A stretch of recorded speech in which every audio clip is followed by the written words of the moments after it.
मौलाना साहब जो YouTube channel ज़रूर subscribe कंदा।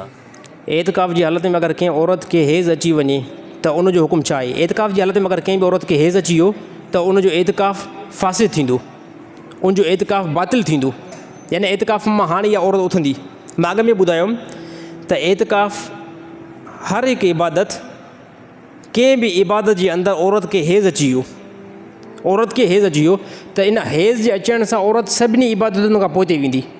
औरत हाणे रोज़ा बि छॾे ॾींदी, औरत हाणे क़ुर जी तिलावत बि छॾे ॾींदी, औरत हाणे नमाज़ बि छॾे ॾींदी, पर एतिकाफ़ में औरत वेठी आहे, हेज़ अची वियो, फौरी टाइम एतिकाफ़ खां उथंदी। इन एतिकाफ़ जी वरी कज़ा आहे। रमज़ान खां बाद में जॾहिं रोज़नि जी कज़ा थी करे न, पोइ जंहिं ॾींहुं रोज़ो रखे उन ॾींहुं मग़रिब नमाज़ खां पहिरियां मग़रिब नमाज़ खां सिॼु लहण खां पहिरियां जंहिं जॻह ते एतिकाफ़ में वेठी हुई उते एतिकाफ़ में वेह।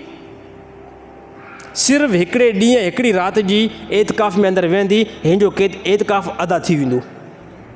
इहो कहिड़ी सूरत में? जॾहिं रमज़ान में औरत एतिकाफ़ में वेठी ऐं उन दौरान इन खे हेज़ अची वियो, पोइ चाहे एतिकाफ़ जा 3 ॾींहं मिलिया, 4 ॾींहं मिलिया या 1 ॾींहुं मिलियो, पर हेज़ अची वियो त हाणे इन जी कज़ा भले 9 ॾींहं रहियल हुजनि, भले 8 ॾींहं रहियल हुजनि, पर औरत कज़ा केतिरी कंदी? औरत सिर्फ़ु कज़ा हिकिड़े ॾींहं जे एतिकाफ़ जी कंदी। उन में रोज़ो लाज़मी रखंदी, उन रोज़े सां गॾोगॾु मग़रिब खां पहिरियां उन जॻह ते वेहंदी, सुभाणे मग़रिब खां बाद में इफ़्तारी खां बाद में उन जॻह खां उथंदी। हे औरत जो एतिकाफ़ कंप्लीट थींदो। मर्दनि जे लाइ बि इहो ई हुकुम आहे। जेकॾहिं कंहिं सूरत में एतिकाफ़ मां निकिरी विया, को मुश्किल अची वई, को हादसो थी पियो, त मर्दनि लाइ बि सेम इहो ई हुकुम आहे। अल्लाह ताला अमल करण जी तौफ़ीक़ अता फ़रमाए।